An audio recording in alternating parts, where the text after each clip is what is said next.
नमस्कार दोस्तों, कैसे हैं आप सभी। उम्मीद करते हैं बहुत ही अच्छे होंगे और बिल्कुल शानदार जानदार तरीके से आपकी तैयारी चल रही है। साथियों, आरआरबी टेक्नीशियन का पेपर चल रहा है और अभी आपका पेपर 28 के थर्ड शिफ्ट 29 और 30 दिसंबर को होना बाकी है। और जिनका भी पेपर बाकी है उनके लिए बहुत ही इंपॉर्टेंट एक्सपेक्टेड क्वेश्चंस आज के इस वीडियो में देखेंगे करेंट अफेयर्स के। आपको बता दें, मैंने ऑलरेडी बहुत सारा क्लासेस आपको करवा दिया है। अगर उन क्लासों को आप लगा के जाते हैं तो कोई भी क्वेश्चन आपका नहीं छूटेगा करेंट अफेयर्स का। और जो साइंस के एक्सपेक्टेड क्वेश्चंस करवाए हैं उनसे हूबहू क्वेश्चंस आपको मिलेंगे। मैंने प्लेलिस्ट भी अलग से बना दिया है टेक्नीशियन के लिए, तो उनको एटलीस्ट आप लगा के जाना पेपर से पहले। आज के इस वीडियो में टॉप 50 करेंट अफेयर्स के मोस्ट एक्सपेक्टेड क्वेश्चंस देखेंगे, जो क्वेश्चंस मैंने आपको नहीं करवाए हैं। तो आज की ये क्लास आपको कंप्लीट देख लेना है। चलिए बिना देरी किए हुए क्लास को शुरू करते हैं। पहला क्वेश्चन आपकी स्क्रीन पर है। बिल्कुल सुपर फास्ट तरीके से क्लास देखेंगे, बहुत ही कम समय में ये पूरा क्लास कंप्लीट हो जाएगा। पहला क्वेश्चन है, फरवरी 2024 में आयोजित tennis Chennai open ATP challenger final में कौन विजयी हुआ। बहुत ही अच्छा क्वेश्चन है, ध्यान से देखिएगा। ये क्वेश्चंस भर भर के पूछे जा रहे हैं आपके पेपर में। तो भाई, फरवरी 2024 में आयोजित tennis Chennai open ATP challenger final में कौन विजयी हुआ, तो याद रखिएगा Sumit Nagal. Option number D correct आएगा साथियों, सुमित नागल याद रखिएगा, जो कि एक स्टार टेनिस प्लेयर है भारत के। और ये भारत के किस राज्य से संबंधित व्यक्ति हैं, तो हरियाणा से है, याद रखना। अगला क्वेश्चन है, 2024 अंडर 19 पुरुष वनडे क्रिकेट विश्व कप किस देश ने जीता। ध्यान से देखिए, 2024 का अंडर 19 पुरुष वनडे क्रिकेट विश्व कप ये किस देश ने जीता है, तो ऑस्ट्रेलिया ने जीता है। करेक्ट आएगा ऑप्शन नंबर बी, ऑस्ट्रेलिया। ठीक है, नेक्स्ट है, लोकसभा में वित्त विधेयक 2024 किसने पेश किया। वित्त विधेयक पूछा जा रहा है, नोट कर लीजिए, बहुत ज़्यादा ये क्वेश्चंस पूछे जा रहे हैं। तो भाई, लोकसभा में वित्त विधेयक 2024 को किसने पेश किया, तो याद रखिएगा वित्त मंत्री निर्मला सीतारामन जी ने। ठीक है, मैंने बजट का एक अलग से वीडियो बना दिया है, आप उसको भी देख लेना। ठीक है, आगे देखिए, सरकार राष्ट्रीय राजमार्गों पर टोल संग्रहण के लिए कौन सी तकनीक लागू करने की योजना बना रही है। तो भाई ध्यान से देखिएगा, केंद्र सरकार राष्ट्रीय राजमार्गों पर टोल संग्रहण के लिए कौन सी तकनीक लागू करने की योजना बना रही है, तो भाई याद रखिएगा ऑप्शन नंबर बी, सैटेलाइट आधारित जीपीएस। जो टोल प्लाजा से जब आप गुजरते हैं अपने कार वगैरह लेके, तो जो टैक्स कटता है ना, उसके लिए ये एक नया तकनीक है। ठीक है, सरकार राष्ट्रीय राजमार्गों पर टोल संग्रहण के लिए कौन सी तकनीक लागू करने की योजना बना रही है, तो याद रखिएगा सैटेलाइट आधारित जीपीएस। देखिए, 2024 में उपभोक्ताओं को सीधे सब्सिडी वाला चावल उपलब्ध कराने के लिए सरकार द्वारा लॉन्च किए गए ब्रांड का नाम क्या है। काफ़ी अच्छा क्वेश्चन है। तो 2024 में उपभोक्ताओं को सीधे सब्सिडी वाला चावल उपलब्ध कराने के लिए सरकार द्वारा लॉन्च किए गए ब्रांड का नाम क्या है, तो याद रखिएगा भारत राइस। ठीक है, option number B correct answer होगा। उस ब्रांड का क्या नाम है ये पूछा जा रहा है, तो भारत राइस याद रखिएगा। नेक्स्ट है, किस प्रमुख भारतीय संगीतकार, जो साथियों फ्यूजन बैंड शक्ति का हिस्सा है, इन्होंने अपने नवीनतम एल्बम दिस मोमेंट के लिए सर्वश्रेष्ठ वैश्विक संगीत एल्बम श्रेणी में ग्रैमी पुरस्कार जीता। तो याद रखिए शंकर महादेवन और किसने, तो जाकिर हुसैन ने। अभी तो जाकिर हुसैन जी का निधन भी हो गया, ये भी आप याद रखना। ठीक है, आगे देखिए, सूरजकुंड शिल्प मेला कहाँ आयोजित किया जाता है। ये प्रत्येक वर्ष आयोजित किया जाता है साथियों, सूरजकुंड शिल्प मेला। और इससे बहुत ज़्यादा क्वेश्चंस पूछा जाता है। तो याद रखिए, सूरजकुंड शिल्प मेला जो है ये कहाँ आयोजित किया जाता है, तो देखो करेक्ट आंसर होगा सूरजकुंड, फरीदाबाद, हरियाणा में। ठीक है, हरियाणा के फरीदाबाद में, याद रखिए option number C correct answer हो जाएगा। आगे देखिए, वित्त वर्ष 2024-25 के लिए अंतरिम बजट में राजकोषीय घाटे का लक्ष्य क्या रखा गया। तो भाई, वित्त वर्ष 2024-25 के लिए जो अंतरिम बजट पेश हुआ था, मैंने आपको बताया था बजट वाले वीडियो में कि साथियों जिस वर्ष लोकसभा चुनाव होता है उस साल में 2 बार बजट को पेश किया जाता है, एक बार अंतरिम बजट और एक बार मुख्य रूप से संपूर्ण बजट। तो अंतरिम बजट इस बार 2024 में फरवरी में पेश हुआ था, और जो आपका मेन वाला बजट है वो 23 जुलाई को पेश किया गया था। यानी जिस साल में लोकसभा चुनाव होता है उस साल में 2 बार बजट को पेश किया जाता है, याद रखना। जैसे कि ये अंतरिम बजट, पहला वाला बजट जो है, इसमें राजकोषीय घाटे का लक्ष्य क्या रखा गया था ये पूछा जा रहा है। तो याद रखिए सकल घरेलू उत्पाद का 5.1%। ऑप्शन नंबर सी इस क्वेश्चन का करेक्ट आंसर हो जाएगा। किस राज्य ने 2024 खेलो इंडिया यूथ गेम्स की मेजबानी की? तो भाई खेलो इंडिया यूथ गेम्स 2024 की मेजबानी किस राज्य ने की थी? तो देखो करेक्ट आएगा तमिलनाडु ने। और इसमें सबसे अधिक पदक किसने जीता था? तो महाराष्ट्र ने जीता था, यह भी याद रखना। आगे देखिए, जनवरी 2024 में राजस्थान के संयुक्त सैन्य अभ्यास सादा तनसिक में किन दो देशों ने भाग लिया? तो देखिए इस क्वेश्चन का करेक्ट आंसर क्या हो जाएगा? तो एक तो आपका किसने भाग लिया था? तो भाई याद रखिएगा भारत और सऊदी अरब ने, यानी करेक्ट आएगा ऑप्शन नंबर सी, भारत और सऊदी अरब। आगे देखिए अगला क्वेश्चन है, भारत में पहली बार हुए हिम तेंदुए की जनसंख्या आकलन के अनुसार भारत में हिम तेंदुओं की अनुमानित कुल संख्या कितनी है? बहुत ही प्यारा क्वेश्चन है, देखिएगा। तो भारत में पहली बार हुए हिम तेंदुए की जनसंख्या आकलन के अनुसार भारत में हिम तेंदुओं की अनुमानित कुल संख्या कितनी है? तो भाई याद रखिए 718। और साथियों, क्या भारत के कहाँ पर, किस राज्य अथवा किस केंद्र शासित प्रदेश में सबसे अधिक हिम तेंदुआ है? तो याद रखिए लद्दाख में। कहाँ है? तो लद्दाख है ना, लद्दाख याद रखिएगा। नेक्स्ट क्वेश्चन है, बीटिंग द रिट्रीट प्रत्येक वर्ष किस स्थान पर आयोजित की जाती है? अब देखिए ये बीटिंग द रिट्रीट किया है। तो साथियों गणतंत्र दिवस जो मनाया जाता है प्रत्येक वर्ष 26 जनवरी को, तो गणतंत्र दिवस का जो साथियों समापन समारोह होता है ना, समापन समारोह, उसको बीटिंग द रिट्रीट के नाम से जाना जाता है, याद रखना। और प्रत्येक वर्ष ये किस स्थान पर आयोजित की जाती है ये पूछा जा रहा है। तो करेक्ट है option number D, Vijay Chowk नई दिल्ली में। विजय चौक नई दिल्ली याद रखिएगा। नेक्स्ट क्वेश्चन ऐसा डायरेक्ट भी पूछा जाता है कि गणतंत्र दिवस के समापन समारोह को किस रूप में चिन्हित करते हैं या किस नाम से जानते हैं? तो याद रखिए बीटिंग द रिट्रीट के नाम से, ठीक है। आगे आएगा तो ये क्वेश्चन आप गलत नहीं करोगे ना, बिल्कुल। आगे देखिए 2024 में गणतंत्र दिवस परेड में मुख्य अतिथि कौन थे? देखिए 2024 में गणतंत्र दिवस परेड में मुख्य अतिथि कौन थे? तो करेक्ट आएगा देखिए इमैनुअल मैक्रोन। और इमैनुअल मैक्रोन ये कौन थे? तो ये फ्रांस के प्रेसिडेंट थे, याद रखिएगा, फ्रांस के राष्ट्रपति, ठीक है। अगला क्वेश्चन है 2024 में गणतंत्र दिवस परेड की जुड़वा थीम क्या थी? तो 2024 में गणतंत्र दिवस परेड की जुड़वा थीम क्या थी? तो ऑप्शन नंबर बी याद रखना, विकसित भारत और भारत लोकतंत्र की मातृका, यानी करेक्ट आएगा ऑप्शन नंबर बी। नेक्स्ट है 2024 में भारतीय वायुसेना के साथ अभ्यास डेजर्ट नाइट में किन देशों ने भाग लिया? तो 2024 में भारतीय वायुसेना के साथ जो अभ्यास हुआ डेजर्ट नाइट, इसमें किन देशों ने भाग लिया ये पूछा जा रहा है। तो ऑप्शन नंबर बी, फ्रांस और यूएई ने, यानी फ्रांस और संयुक्त अरब अमीरात ने।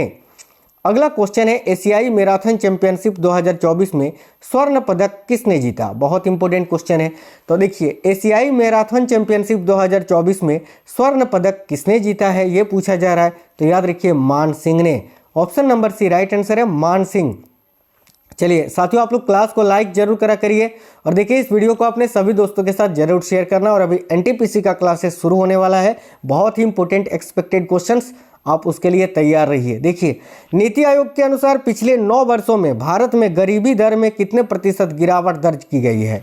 तो भाई नीति आयोग के अनुसार पिछले 9 वर्षों में भारत में गरीबी दर में कितने प्रतिशत की गिरावट दर्ज की गई है?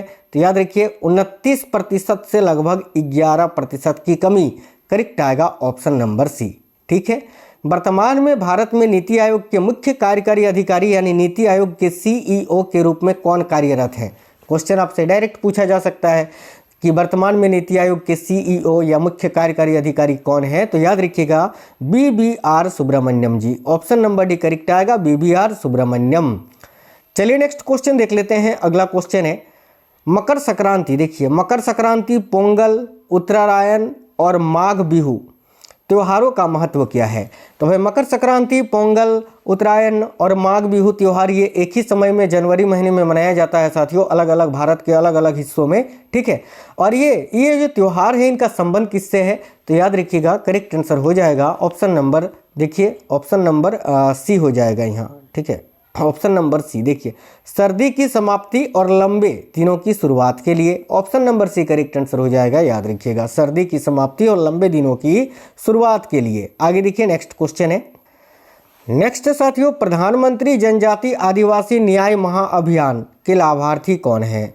काफ़ी अच्छा क्वेश्चन है। तो याद रखिए प्रधानमंत्री जनजाति आदिवासी न्याय महाअभियान यानी पीएम जनअम, देखिए पीएम जनअम के लाभार्थी कौन है? तो विशेष रूप से कमजोर जनजातीय समूह, ठीक है, याद रखना विशेष रूप से जो कमजोर जनजातीय समूह है उनको ये लाभ मिलता है।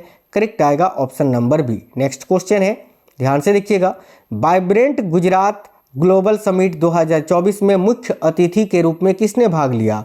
तो भाई वाइब्रेंट गुजरात ग्लोबल समिट 2024 में मुख्य अतिथि के रूप में किसने भाग लिया था? तो संयुक्त अरब अमीरात के राष्ट्रपति ने। ऑप्शन नंबर डी करेक्ट होगा, यूएई के प्रेसिडेंट ने, याद रखिएगा।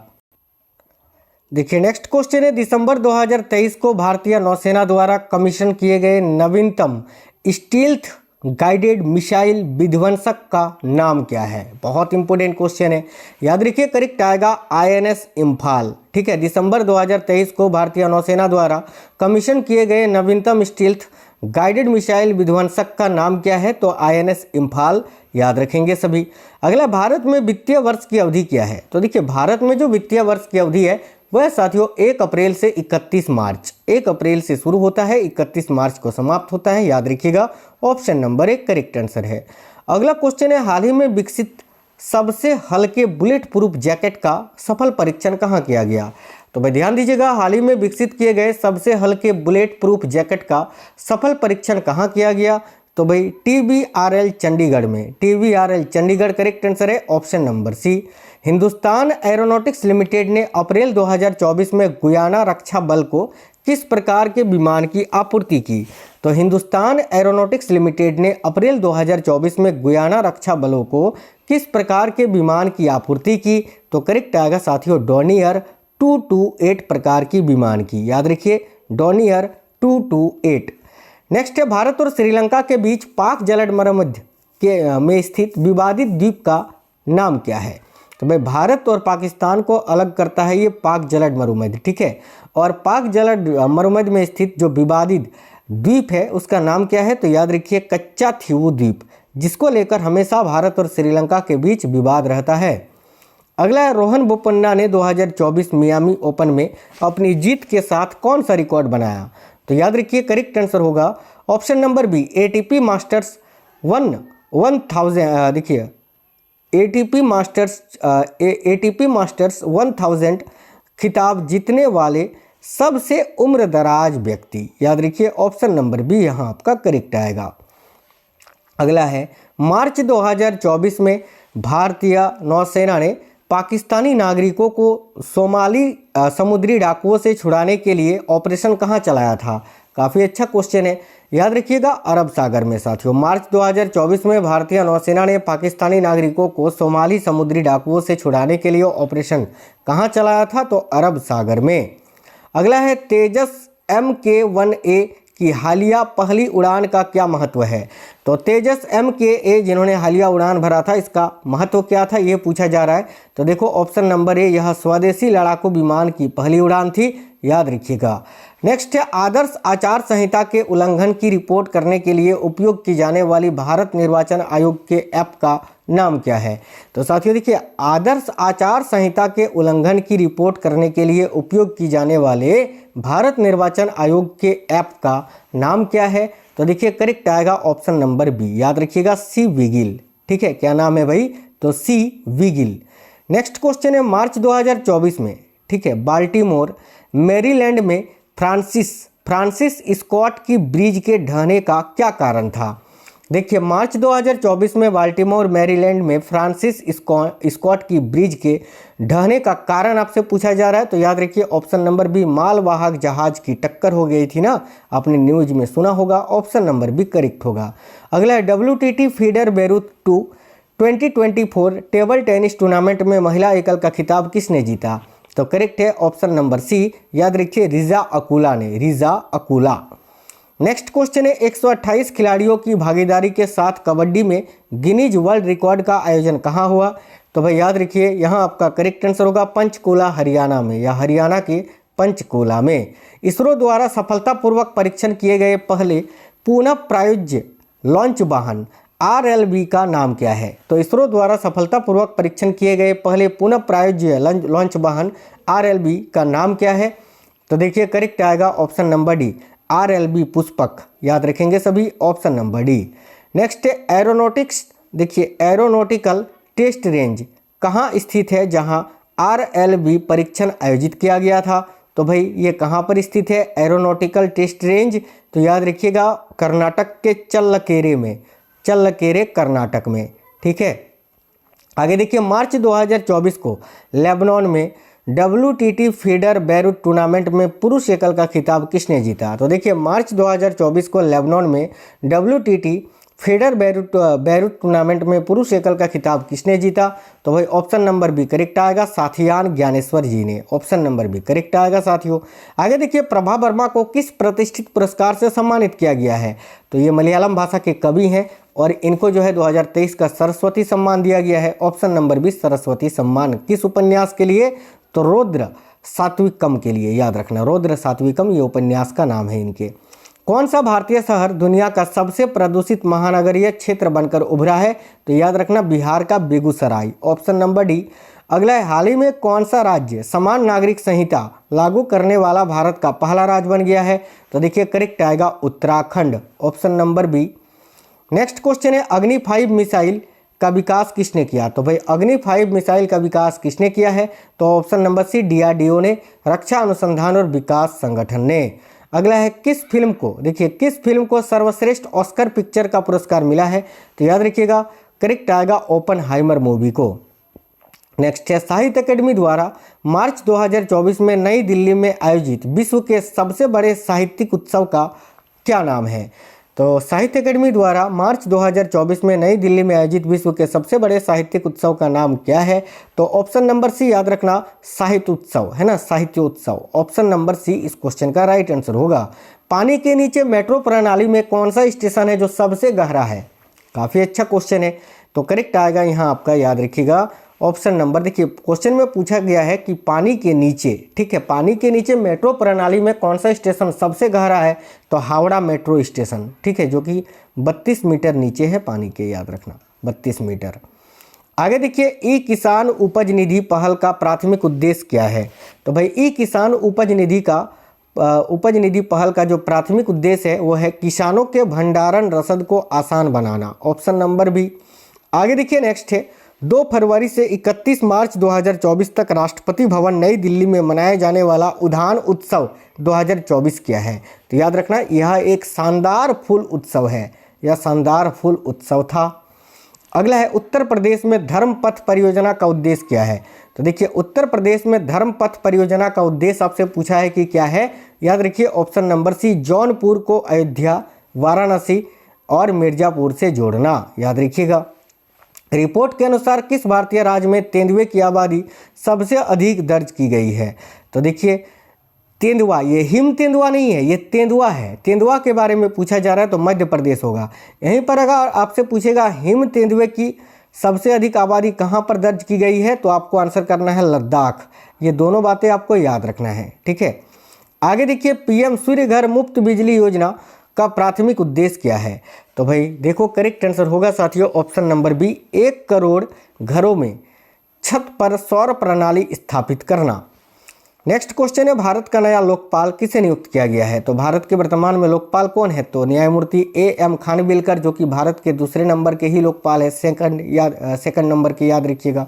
नेक्स्ट है भारतीय नागरिक सुरक्षा संहिता 2023, भारतीय न्याय संहिता 2023 और भारतीय साक्ष्य अधिनियम 2023 के प्रावधान कब से लागू हुआ? तो याद रखिए 1 जुलाई 2024 से। साथियों ये बहुत ही इंपॉर्टेंट क्वेश्चंस थे।